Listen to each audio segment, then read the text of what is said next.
Assalamualaikum warahmatullahi wabarakatuh. Kami dari kelompok 3 kelas ABT 3D Malang akan mempresentasikan hasil paper kami mengenai analisis situasi, perencanaan, implementasi, dan evaluasi program Gojek pada kasus pelecehan seksual oleh driver.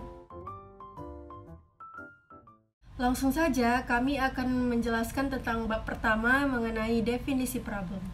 1. Pernyataan problem. Sebuah problem terjadi pada perusahaan besar Gojek Indonesia. Seorang penumpang perempuan mendapat pelecehan seksual secara verbal dari driver Gojek viral di media sosial. Merespon peristiwa ini, Gojek langsung memutuskan kemitraannya dengan driver cabul ini. Peristiwa pelecehan seksual ini viral setelah diungkapkan pemilik akun Twitter bernama Tata Pitaloka. Dia menceritakan kisah temannya saat menggunakan jasa GoRide. Sebelum mengantar ke tujuan, driver tiba-tiba meminta korban untuk membatalkan orderan. Namun, driver mengaku tetap bersedia mengantar korban ke tempat tujuan. Korban pun mau tidak mau mengikuti permintaan tersebut. Namun tak disangka di perjalanan driver ini melakukan pelecehan seksual secara verbal kepada korban berulang kali. Saat sudah sampai di tujuan, korban tak bisa langsung melaporkan akun driver ke pihak Gojek karena sebelumnya dia sudah diminta membatalkan order. Kasus ini diketahui terjadi di wilayah Malang, Jawa Timur. Selanjutnya yaitu analisis situasi saat ini atau matriks SWOT. Yang pertama, point strength atau kekuatan. Gojek memiliki software atau aplikasi yang memudahkan pengguna. Yang kedua, memiliki berbagai jenis jasa transportasi. Yang ketiga, banyaknya jumlah armada driver Gojek. Yang keempat, metode pembayaran yang praktis. Yang kelima, Gojek hampir tersedia 24 jam. Dan yang terakhir, Gojek tersedianya banyak produk jasa yang memudahkan konsumen. Selanjutnya, weakness atau kelemahan. Yang pertama, aplikasi Gojek sering mengalami masalah. Yang kedua, kurang akuratnya peta pada aplikasi Gojek. Yang ketiga, aplikasi yang belum bisa menjaga privasi penggunanya karena nomor telepon yang tercantum di aplikasi. Oleh karena itu, kadang pengguna sering mendapatkan pesan yang tidak mengenakan dari driver. Opportunity atau peluang. Yang pertama, Gojek adalah salah satu transportasi yang paling dicari di Indonesia untuk menghindari kemacetan. Yang kedua, banyaknya masyarakat yang menginginkan jasa transportasi yang praktis, aman, dan nyaman. Yang ketiga, banyaknya masyarakat yang menginginkan adanya jasa antar makanan yang bisa mereka gunakan. Yang keempat, masih sedikitnya pesaing sejenis yang memberikan peluang menguasai pasar. Strategi SO. Gojek harus menunjukkan bahwa jasa ojek online-nya praktis untuk digunakan karena ojek ini hanya dipesan menggunakan sebuah handphone. Yang kedua, Gojek dianjurkan aman karena driver Gojek ini dianjurkan untuk menaati aturan berlalu lintas dan fasilitas seperti masker dan helm. Lalu strategi WO, aplikasi yang dikeluarkan Gojek masih belum bisa melindungi konsumen. Oleh karena itu, hal ini harus ditindaklanjuti oleh pihak Gojek. Terdapat kasus konsumen yang mendapat kelakuan driver Gojek yang merayu atau meneror konsumen, sehingga membuat pelanggan merasa tidak nyaman atau terancam pada saat menggunakan ojek online ini. Selanjutnya, threats atau ancaman. Yang pertama, munculnya pesaing baru yang bergerak merebut segmentasi pasar. Yang kedua, pesaing memiliki aplikasi ojek online yang lebih baik. Yang ketiga, pernah terlibatnya kasus pelecehan oleh driver yang membuat masyarakat ragu untuk menggunakan Gojek. Yang keempat, seringkali terjadinya gesekan dengan ojek konvensional yang berakibat terancamnya driver Gojek. Lalu strategi ST. Munculnya pesaing-pesaing baru merupakan ancaman bagi keberlangsungan Gojek. Maka dari itu, Gojek perlu menggunakan kekuatan perusahaannya untuk melemahkan ancaman dari luar. Lalu yang terakhir, strategi WT. Gojek harus segera mungkin menangani masalah-masalah seperti aplikasi yang selalu error, kurangnya akurat peta, dan driver Gojek yang tidak beretika. Lalu Gojek juga harus cepat menangani apabila terjadi kasus pelecehan verbal maupun non-verbal yang dialami konsumen Gojek. Metode riset formal. Dengan menggunakan metode riset formal, yaitu melakukan survei ke masyarakat sekitar dengan teknik random sampling sebanyak 50 responden. Survei ini dilakukan dengan cara pengisian kuesioner melalui Google Form. Dan isi kuesioner tersebut terdapat 9 pertanyaan. Selanjutnya, hasil analisis survei. Berdasarkan survei yang telah dilakukan, maka disimpulkan bahwa sebagai berikut. Survei ini diisi oleh 50 responden. Dengan deskripsi responden 84% berjenis kelamin perempuan dan 16% berjenis kelamin laki-laki. Rata-rata usia responden yaitu 2% berusia di bawah 15 tahun, 76% berusia 16 sampai 20 tahun, 16% berusia 21 sampai 25 tahun, dan 6% berusia di atas 25 tahun. Lalu, berdasarkan hasil jawaban soal keempat, terdapat 76% atau 38 orang yang pernah menggunakan Gojek, 18% atau 9 orang yang sering, dan 3% atau 3 orang yang belum pernah menggunakan Gojek. Masing-masing responden rata-rata 52% atau 26 orang dalam sebulan menggunakan Gojek kurang dari 3 kali, 26% atau 13 orang lebih dari 5 kali dalam sebulan, dan 22% atau 11 orang menggunakan 4-5 kali dalam sebulan. Selanjutnya, hasil survei mengenai keamanan Gojek. Terdapat 38 orang atau 76% beranggapan bahwa aplikasi Gojek ini sangat bermanfaat. 12 responden atau 24% mengatakan hasil tengah atau biasa saja, dan tidak satupun responden yang menjawab aplikasi Gojek ini tidak bermanfaat. Mengenai privasi pengguna nomor pribadi, untuk menjawab pertanyaan kuesioner nomor 7, sebanyak 56% atau 28 orang beranggapan bahwa nomor telepon yang tercantum tidak melanggar privasi pengguna. 40% atau 20 orang menjawab nilai tengah, dan 4% atau 2 orang mengatakan melanggar privasi. Lalu 6% atau 3 orang mengatakan bahwa penggunaan Gojek tidak terjamin keamanannya. Sebesar 60% atau 30 orang menjawab nilai tengah, dan 34% atau 17 orang beranggapan Gojek sudah terjamin keamanannya. Bab 2, perencanaan dan pemrograman. Yang pertama ada rencana program. Sebuah problem terjadi, yaitu peristiwa pelecehan seksual yang dialami pengguna layanan Gojek yang dilakukan oleh mitra driver Gojek menjadi viral di media sosial. Hal ini yang mendorong perusahaan Gojek untuk menindaklanjuti secara serius, sebagaimana memberikan perlindungan serta pelayanan kenyamanan sebuah ekosistem pelayan masyarakat. Perusahaan Gojek merancang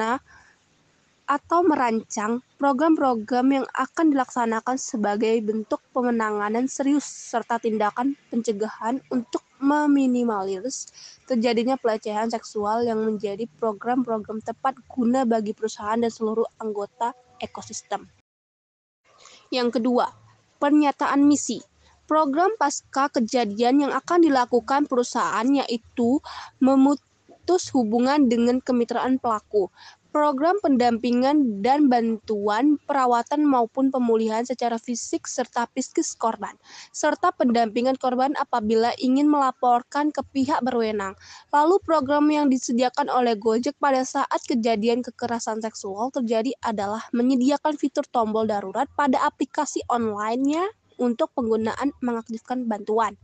Perusahaan menggunakan juga program preventif dalam meminimalisir pelecehan seksual dengan penerbitan modul pelatihan kenali dan hindari pelecehan seksual, menciptakan ruang publik aman untuk mengedukasi teknologi Gojek Shield serta proteksi atau pemberian jaminan, serta mengembangkan kebijakan mengenai tindak pelecehan serta melakukan pelatihan online dan offline secara berkala untuk mitra driver. Yang ketiga, tujuan dan sasaran program. Tujuan program ini untuk mencegah terjadinya kasus serupa di masa depan dan menjamin keamanan kepada pengguna Gojek. Yang keempat, ada perencanaan anggaran program aplikasi Gojek yang meliputi program, output, komponen, alat, akun, detail. Project Manager perhitungannya harga per bulan 10 juta ribu rupiah. UI UX Design harga per bulannya ada 5 juta ribu rupiah. Web Programmer DB CMC API 6 juta ribu rupiah per harga bulannya. Android Programmer per bulannya 5 juta ribu rupiah. Aplikasi Tester dan Sistem Analyze harga per bulannya 3 juta 500 ribu rupiah. Dan program tersebut dikalikan 3 bulan proyek berjalan. Total keseluruhannya ada 100 juta 500 ribu rupiah. Biaya yang disebutkan tadi hanya produksi saja, belum termasuk alat. Lalu di sini ada integrasi ke Google Map API 17-200 dolar per 1000 request data. Yang kedua ada upload ke Google Play Store 25 dolar. Yang ketiga ada domain, 9 sampai 20 dolar per tahun. Keempat ada server aplikasi, 10 dolar per bulan sampai 120 dolar per tahun. OTP, SMS atau WhatsApp, 900.000 rupiah per kirim pesan autentikasi. Lalu kita totalkan melalui rupiah, terdapat 5.402.900 rupiah. Bab 3. Tindakan dan komunikasi. Yang pertama, strategi aksi. Saat kasus ini viral, pihak Gojek langsung sigap menonaktifkan akun mitra driver Gojek tersebut. Yang kedua, pihak Gojek berkoordinasi dengan pihak berwajib untuk mengusutkan kasus ini. Yang ketiga, pihak Gojek memberikan pendampingan dan bantuan perawatan maupun pemulihan secara fisik maupun psikis bagi korban pelecehan. Lalu Gojek terus mengembangkan kebijakan mengenai tindak pelecehan serta melakukan pelatihan baik offline maupun online secara berkala untuk mitra driver. Lalu Gojek juga telah menerbitkan model pelatihan kenali dan hindari pelecehan seksual dan cara lapor kasus pada aplikasi Gojek. Gojek menciptakan ruang publik aman untuk mengedukasi teknologi Gojek Shield. Gojek menciptakan ruang publik aman untuk mengedukasi teknologi Gojek Shield serta proteksi atau pemberian jaminan. Selanjutnya, strategi komunikasi. Yang pertama, setelah menerima keluhan, Gojek langsung memberitahu ke media bahwa kasus ini akan ditindaklanjuti di kepolisian. Pihak Gojek mengomunikasikan ketentuan pengguna layanan melalui in-app message kepada para pengguna di halaman pemesanan agar apabila terjadi pelecehan cepat ditangani di tempat. Gojek juga mengimbau mitranya maupun pengguna untuk memanfaatkan tombol darurat yang tersedia dalam aplikasi Gojek ketika mengalami pelecehan seksual.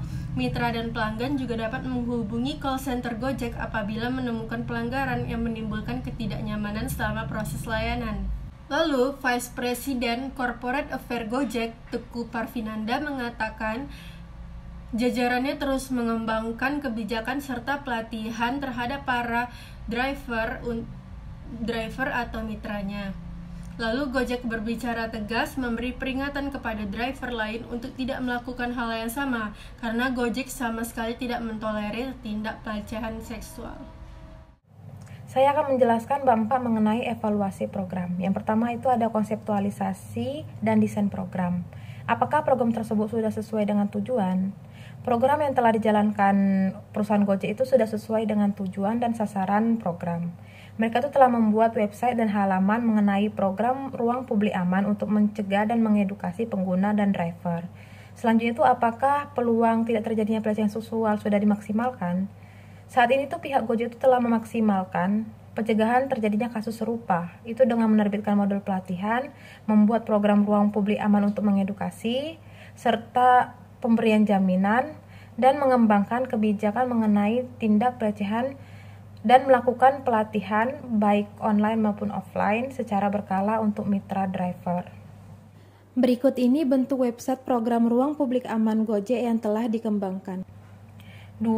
Monitoring dan akuntabilitas implementasi program. Apakah program yang dilakukan Gojek dapat menjangkau target sasaran? Program yang dilakukan oleh pihak Gojek itu untuk menindaklanjutin permasalahan yang terjadi itu berjalan dengan lancar. Hal ini tuh membuktikan bahwa program tersebut itu dapat menjangkau target sasaran. Bahkan agar program ini semakin mudah dijangkau oleh target sasaran, pihak Gojek itu membangun program terkait cara menghindari tindak pelecehan seksual dan cara melaporkannya melalui aplikasi driver, serta membuat kebijakan tentang tindak pelecehan seksual dan pelatihan secara berkala untuk mitra driver. Hal ini tuh dilakukan Gojek itu untuk memberikan rasa aman dan nyaman kepada pelanggan Gojek sehingga semakin banyak pelanggan yang dapat dijangkau. Ketiga, penilaian utilitas program, dampak dan efisiensi. Apakah program efektif dalam mencapai tujuan yang dimaksud? Program yang dilakukan Gojek efektif karena Gojek langsung sigap menonaktifkan akun mitra driver Gokar tersebut, berkoordinasi dengan pihak berwajib untuk mengusut kasus ini, hingga memberikan pendampingan dan bantuan perawatan maupun pemulihan secara fisik atau psikis. Selain itu, SOP yang dijalankan Gojek ini bukan hanya kebijakan setelah terjadinya kekerasan seksual. Berbagai edukasi sudah diberikan Gojek kepada para mitra driver. Salah satunya adalah modul pelatihan yang berjudul Kenali dan Hindari Pelecehan Seksual di Aplikasi Driver. Ini artinya tahapan SOP yang dimiliki Gojek untuk mitra driver sudah benar-benar sangat lengkap dari hulu ke hilir. Bahkan sekarang Gojek memperkenalkan fitur yang penyamaran nomor telepon agar menjaga privasi penggunaannya. Pengguna dapat menghubungi mitra driver langsung lewat tombol telepon dalam aplikasi Gojek. Dengan begitu, nomor telepon kita akan tersamarkan otomatis oleh aplikasi Gojek. Hal ini tentunya untuk merealisasikan keluhan pelanggan yang mendapat telepon atau SMS dari driver Gojek di luar pemesanan ojek online tersebut. Lalu terdapat juga tombol darurat. Aplikasi Gojek juga menyediakan tombol darurat. Tombol darurat ini terhubung langsung dengan operator Gojek jika pelanggan mengalami keadaan darurat seperti pelecehan seksual, perlakuan tidak menyenangkan dari driver, dan sebagainya. Nantinya akan ada tim untuk darurat Gojek yang dikirim ke lokasi untuk memberikan bantuan. Gojek juga sudah menyediakan 2 program baru, yaitu mitigasi resiko terhadap kekerasan seksual dan fitur keamanan. Gojek meluncurkan 2 program tersebut untuk meningkatkan keamanan konsumennya, baik mitra maupun pengguna layanannya. Ketiga, penilaian utilitas program, dampak dan efisien. Apakah program efisien dalam menggunakan sumber daya jika dibandingkan dengan penggunaan sumber daya dengan cara lain? Gojek efisien dalam menggunakan sumber daya. Contohnya dalam melakukan inovasi, Gojek selalu menanamkan budaya customer centric. Artinya, Gojek memprioritaskan inisiatif-inisiatif yang memang tepat guna menjawab kebutuhan pelanggan. Salah satunya dengan pengembangan fitur keamanan. Salah satu program atau fitur yang bisa menguntungkan bagi pelanggan seperti fitur bagikan perjalanan atau share trip. Melalui fitur bagikan perjalanan, pengguna layanan GoCar dan GoRide dapat membagikan informasi berupa lokasi penjemputan, lokasi pengantaran, nama driver, nomor plat, tipe kendaraan, status perjalanan, dan jalur yang ditempuh kepada kerabat terdekat. Pengguna cukup memencet tombol bagikan perjalanan untuk membagikan tautan berisikan informasi-informasi tersebut secara real time melalui aplikasi pesan instan pilihan. Fitur darurat, fitur rekam yang bisa digunakan ketika pelanggan sedang menghadapi masalah, sehingga dapat mengurangi kasus pelecehan oleh driver.